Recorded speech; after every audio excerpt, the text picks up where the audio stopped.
Hello friends, good evening. कैसे हो? Hope करता हूँ आप सब लोग अच्छे ही होंगे। सो फ्रेंड्स, आज की इस वीडियो आप लोगों से मैं जीके का टेस्ट लूँगा, स्पेशल यूपी ट्रिपल पेट एग्जाम 2022 के लिए। फ्रेंड्स, इस टेस्ट में जो टोटल आपके क्वेश्चंस होंगे वो होंगे 30। अगर आप लोग 30 में से 12 प्रश्न सही कर लेते हैं तो आपकी जीके की तैयारी अच्छी है। तो चलिए वीडियो को स्टार्ट करते हैं। और भी वीडियोज़ अगर आप लोगों को देखनी है तो आप लोग प्ले लिस्ट में जाके देख सकते हैं। प्ले लिस्ट में आपको सभी सब्जेक्ट के इंपॉर्टेंट वीडियोज़ मिल जाएंगी। सबसे पहला क्वेश्चन आपकी स्क्रीन पर आ गया है कि निम्नलिखित में से किसे मृतकों का टीला नाम से जाना जाता है। बहुत ही जबरदस्त प्रश्न है, ठीक है। सभी लोग जवाब देने का प्रयास करेंगे। मृतकों का टीला नाम से जाना जाता है किसे? तो मोहनजोदड़ो को मृतकों का टीला के नाम से जाना जाता है। ऑप्शन इसका जो है बी वाला बिल्कुल करेक्ट हो जाएगा। यानी मोहनजोदड़ो शब्द का जो अर्थ होता है वो मृतकों का टीला होता है, ठीक है। किस भाषा में? सिंधी भाषा में। तो ऑप्शन इसका जो है बी वाला बिल्कुल करेक्ट हो जाएगा। यहाँ पे काली बंगा का जो अर्थ होता है काली चूड़ियाँ, ठीक है। चलिए, ऋग्वेद का प्रमुख देवता कौन है? जवाब देने का प्रयास करेंगे। ऋग्वेद का प्रमुख देवता कौन है? आप सभी को पता है सबसे प्राचीन वेद है आपका ऋग्वेद। तो इसमें सबसे प्रमुख देवता कौन से हैं? तो वो आपके हो जाएंगे भाई अग्नि। ऑप्शन इसका जो है बी वाला बिल्कुल करेक्ट हो जाएगा। इंपॉर्टेंट क्वेश्चन है आपके एग्जाम के लिए। चलिए, महावीर का जन्म कहाँ हुआ? ठीक है। जैन धर्म हो गया, बौद्ध धर्म हो गया, इनसे क्वेश्चंस 100% आएंगे। बौद्ध धर्म से बौद्ध संगीति वाला आप लोग अच्छे से पढ़ के जाइए, ठीक है। और गौतम बुद्ध जी के बारे में अच्छे से पढ़ के जाएं। महावीर का जन्म कहाँ पे हुआ था? जवाब देने का प्रयास करेंगे। कुंडग्राम वैशाली में हुआ था। ऑप्शन इसका जो है सी वाला बिल्कुल करेक्ट हो जाएगा। जैसे यहाँ पे लुम्बिनी में गौतम बुद्ध का जन्म हुआ था और सारनाथ में ये अपना प्रथम उपदेश दिए थे गौतम बुद्ध जी। गौतम बुद्ध जी के बचपन का नाम क्या था? सिद्धार्थ था। और यहाँ पे महावीर स्वामी के पिता का नाम था सिद्धार्थ। तो कन्फ्यूज आपको नहीं होना है। गौतम बुद्ध के बचपन का नाम सिद्धार्थ था और यहाँ पे ये जो महावीर स्वामी हैं इनके पिता का नाम सिद्धार्थ था। ओके। 35 वर्ष की अवस्था में गौतम बुद्ध जी को जो है ज्ञान की प्राप्ति हुई थी, ठीक है। बोध गया बिहार में। और इनका जो महापरिनिर्वाण है कहाँ पे हुआ था? कुशीनगर में हुआ था। ये भी आपको याद रखना है। सर्वाधिक उपदेश श्रावस्ती में दिए थे। चलिए, अगला प्रश्न यहाँ पे देख सकते हैं कि दीवान ए खैरात नामक एक अलग विभाग की स्थापना किसने की? दीवान ए खैरात नामक एक अलग विभाग की स्थापना किसने की? तो फिरोज तुगलक ने। ऑप्शन इसका जो है सी वाला बिल्कुल करेक्ट हो जाएगा। चलिए, सूची फर्स्ट को सूची सेकंड से आपको मिलान करना है। 5 का जवाब देने का प्रयास करेंगे। एक तरफ शासक हैं यानी कि सम्राट, एक तरफ मकबरा। तो कौन सा मकबरा जो है किस सम्राट से संबंधित है आपको बताना है। जवाब देने का प्रयास करेंगे। सभी को भाई गुड इवनिंग। सभी लोग वीडियो को लाइक करके शेयर कर देंगे। पेट एग्जाम की बेहतरीन वीडियोस के लिए, बेहतरीन क्वेश्चंस के लिए आप लोग चैनल से जुड़े रहें। इस चैनल के माध्यम से आपको निश्चित ही मदद मिलेगी। तो बाबर का कहाँ पे है भाई? काबुल में है। और अकबर का कहाँ पे है? सिकंदरा में है। और जहांगीर का कहाँ पे है? लाहौर में है। शाहजहाँ का जो है आगरा में है। तो 5 का जो है आपका सी वाला आपका बिल्कुल करेक्ट हो जाएगा। सभी को नोट कर लीजिएगा, ठीक है। एग्जाम में पूछे जा सकते हैं। चलिए आगे चलते हैं। यहाँ पे देख सकते हैं, वह अंग्रेज जिसने सम्राट जहांगीर के दरबार में आकर भेंट किया। जवाब देंगे सभी लोग। वह अंग्रेज जिसने सम्राट जहांगीर के दरबार में आकर भेंट किया। जवाब देने का प्रयास करेंगे। सभी का आना स्टार्ट हो गया आंसर। तो वह अंग्रेज जिसने सम्राट जहांगीर के दरबार में आकर भेंट किया था वह कौन थे? तो वहिया सर थॉमस रो थे। ऑप्शन इसका जो है ए वाला बिल्कुल करेक्ट हो जाएगा। अवध के अंतिम नवाब थे कौन? अवध के अंतिम नवाब थे कौन? जवाब देने का प्रयास करेंगे। अवध के अंतिम नवाब थे कौन? तो अवध के जो है अंतिम नवाब कौन थे? वाजिद अली शाह थे। ऑप्शन इसका जो है सी वाला बिल्कुल करेक्ट हो जाएगा। चलिए, मेरे शरीर पर पड़ी एक लाठी को की जो है चोट ब्रिटिश साम्राज्य के ताबूत की एक कील सिद्ध होगी, किस नेता ने यह कहा था? जवाब देने का प्रयास करेंगे। मेरे शरीर पर पड़ी एक लाठी की चोट ब्रिटिश साम्राज्य के ताबूत की एक कील सिद्ध होगी, या किस नेता ने कहा था? तो लाला लाजपत राय कहे थे। ऑप्शन इसका जो है बी वाला बिल्कुल करेक्ट हो जाएगा। चलिए अगला प्रश्न, स्वतंत्रता प्राप्ति के समय भारतीय राष्ट्रीय कांग्रेस का अध्यक्ष कौन था? जवाब देने का प्रयास करेंगे। स्वतंत्रता प्राप्ति के समय भारतीय राष्ट्रीय कांग्रेस का अध्यक्ष कौन था?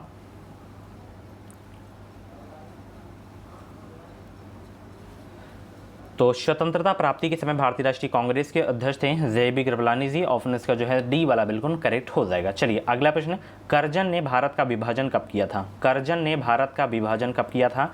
10 का जवाब देने का प्रयास करेंगे। कर्जन ने भारत का विभाजन कब किया था? तो कर्जन ने भारत का विभाजन कब किया था? जवाब देने का प्रयास करेंगे। 1905 में किया था, ठीक है। ऑप्शन इसका ए वाला बिल्कुल करेक्ट हो जाएगा। चलिए, ये बहुत ही ज़बरदस्त प्रश्न है। 11 यहाँ पे देख सकते हैं 11 नंबर का, ये इसे नोट कर लीजिएगा, इंपॉर्टेंट है, ठीक है। पाक जल संधि भारत को किस देश से अलग करती है? पाक जल संधि जो है भारत को किस देश से अलग करती है, ये आपको बताना है। पाकिस्तान नहीं है, इंडोनेशिया नहीं है, बांग्लादेश नहीं है, श्रीलंका भारत को जो है श्रीलंका से अलग करती है पाक जल संधि। ऑप्शन इसका जो है डी वाला बिल्कुल करेक्ट हो जाएगा। उज्जैन किस नदी के तट पर है, बताइए उज्जैन किस नदी के तट पर है, जवाब देने के प्रयास करेंगे सभी लोग। उज्जैन किस नदी के तट पर स्थित है, तो ये है क्षिप्रा नदी पर स्थित है। ऑप्शन इसका जो है आपका बी वाला बिल्कुल करेक्ट हो जाएगा। चलिए अगला प्रश्न, जिम कॉर्बेट राष्ट्रीय उद्यान भारत के किस राज्य में स्थित है, और ये पहले मैं क्वेश्चंस करवा चुका हूँ, आपका रिवीजन करा रहा हूँ, तो कम से कम आपका 18 प्लस स्कोर इसमें जाना चाहिए आज। तो जिम कॉर्बेट राष्ट्रीय उद्यान भारत के किस राज्य में है, बिहार में नहीं है, ना ही कर्नाटक में, ना ही राजस्थान में, ये है आपका उत्तराखंड में, ठीक है। ऑप्शन इसका जो है आपका ए वाला बिल्कुल करेक्ट हो जाएगा। एम्स्टर्डम की राजधानी है,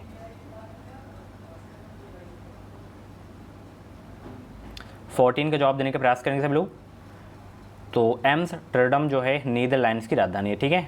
कैपिटल से एक क्वेश्चन जरूर आएगा, या तो करेंसी से। चलिए, कौन से पर्वत एशिया को यूरोप से अलग करते हैं, कौन से पर्वत एशिया को यूरोप से अलग करते हैं, कौन से पर्वत एशिया को यूरोप से अलग करते हैं, 15 का जवाब देने का प्रयास करेंगे।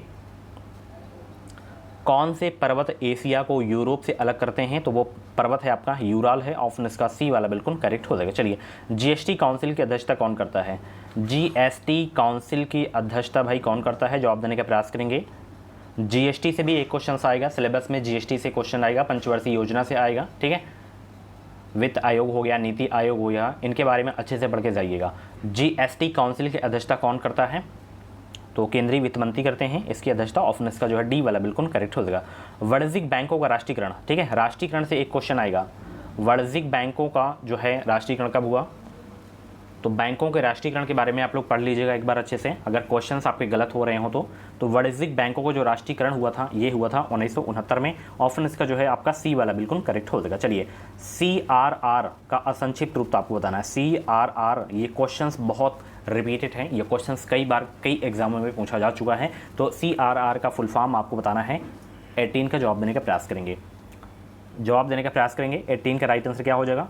इंग्लिश में हम बात करें तो कैश रिजर्व रेशियो, क्या है, कैश रिजर्व रेशियो, हिंदी में नगद आरक्षित अनुपात, ठीक है, नगद आरक्षित अनुपात, तो बी वाला आपका करेक्ट हो जाएगा।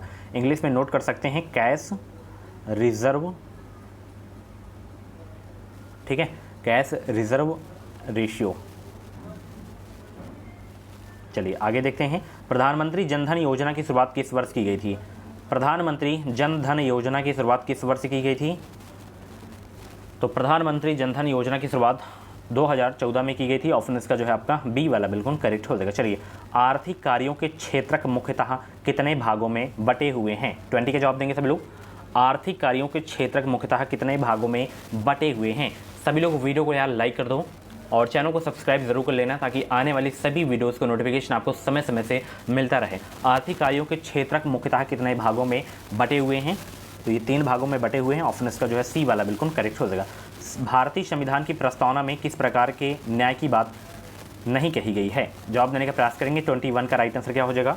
भारतीय संविधान की प्रस्तावना में किस प्रकार के न्याय की बात नहीं कही गई है, तो लोकतांत्रिक प्रकार के जो है न्याय की बात नहीं कही गई है भारतीय के संविधान की प्रस्तावना में। ऑप्शन इसका जो है आपका ए वाला बिल्कुल करेक्ट हो जाएगा, ठीक है। अपना स्कोर आप लोग ज़रूर शेयर किया करें, ठीक है। हर क्वेश्चन का जवाब आप लोग दिया करें कमेंट बॉक्स में, हर क्वेश्चन का पूरा 30 का 30 जवाब दिया करें, ठीक है। चलिए अगले प्रश्न की ओर आ गए हम। अभिव्यक्ति की स्वतंत्रता किस मौलिक अधिकार के अंतर्गत आती है। प्रश्न को अच्छे से पढ़ें, ऑप्शन को अच्छे से पढ़ें। एग्जाम में जल्दबाजी में आपको टिक नहीं करना है, क्वेश्चन को 2 बार पढ़ना है, ऑप्शन को 2 बार पढ़ना है। अभिव्यक्ति की स्वतंत्रता किस मौलिक अधिकार के अंतर्गत आती है, प्रश्न पूछ के आ रहा है, उसे आप लोग अच्छे से पढ़िए। तो अभिव्यक्ति की स्वतंत्रता किस मौलिक अधिकार के अंतर्गत आती है, ये आती है स्वतंत्रता के अधिकार के अंतर्गत। ऑप्शन इसका जो है आपका बी वाला बिल्कुल करेक्ट हो जाएगा। चलिए इसमें बताइए, निम्नलिखित में से कौन से भारतीय संसद के संगठक हैं, निम्नलिखित में से कौन से जो है भारतीय संसद के संगठक हैं। 23 का जवाब देने का प्रयास करेंगे। भारतीय संसद के संगठक कौन से हैं भाई, तो इसमें राष्ट्रपति भाई है, राज्यसभा भी है, लोकसभा भी है। ऑप्शन इसका डी वाला बिल्कुल करेक्ट हो जाएगा। बहुत ही ज़बरदस्त प्रश्न है था, राज्यसभा, राष्ट्रपति या विधानसभा, विधान परिषद से एक क्वेश्चन आपके एग्जाम में ज़रूर से ज़रूर आएगा, ठीक है। चलिए अगले प्रश्न की ओर आ गए हैं कि भारत में उच्च न्यायालय की मुख्य न्यायाधीश बनने वाली पहली महिला कौन थी। भारत में उच्च न्यायालय की मुख्य न्यायाधीश बनने वाली पहली महिला कौन थी, तो वह थी लीला सेठ जी। ऑप्शन इसका जो है सी वाला बिल्कुल करेक्ट हो जाएगा। किसी राज्य के राज्यपाल के रूप में नियुक्ति के लिए भारत के संविधान द्वारा निर्धारित न्यूनतम आयु कितनी है? किसी राज्य के राज्यपाल के रूप में नियुक्ति के लिए भारत के संविधान द्वारा निर्धारित न्यूनतम आयु कितनी है? तो वो है 35 साल। ओके, उपराष्ट्रपति की भी 35 साल, राष्ट्रपति की भी 35 साल न्यूनतम आयु होनी चाहिए। तो ऑप्शन इसका जो है आपका डी वाला बिल्कुल करेक्ट हो जाएगा। जब किसी वस्तु को दो समानांतर समतल दर्पणों के बीच रखा जाता है तो बने हुए प्रतिबिंबों की संख्या कितनी होगी? अनंत होगी। कितनी होगी? अनंत होगी। तो ऑप्शन इसका जो है आपका डी वाला बिल्कुल करेक्ट हो जाएगा। चलिए, निम्नलिखित में से कौन सा अम्ल चींटी के डंक में पाया जाता है? जबरदस्त प्रश्न है आपके एग्जाम के लिए। निम्नलिखित में से कौन सा अम्ल चींटी के डंक में पाया जाता है? 27 का जवाब देने का प्रयास करेंगे।